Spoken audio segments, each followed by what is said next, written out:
Dito tayo ngayon, update tayo sa mga lagayan natin ng creepies natin, ng mga pan natin. May bago akong pinagawa ngayong pan. Ito. May kalakihan ito, medyo may kalakihan ito. Nakaready din talaga ito para sa creepies sa kaulang ko. Meron din ako mga rip tab. Yan.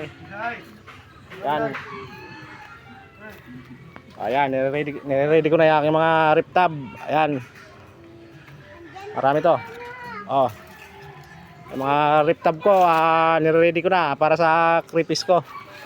Ayan, malaking pa tong pan ko ngayon. Malaki tong pinagawa ko. Ayan. Medyo lakihan na natin. Oo, medyo dumadami na kasi. Ayan. May mga bago rin akong alaga. Mayroon akong mga ulang. Ayan. Ayan. Dito nakalagay ito creepies. Ito lang. Ito lang. Ayan.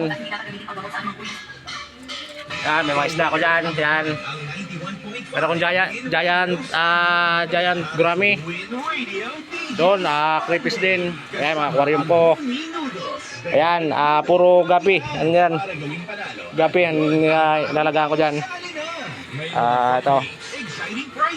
Doon. Ito yung farm namin na ginagawa ngayon.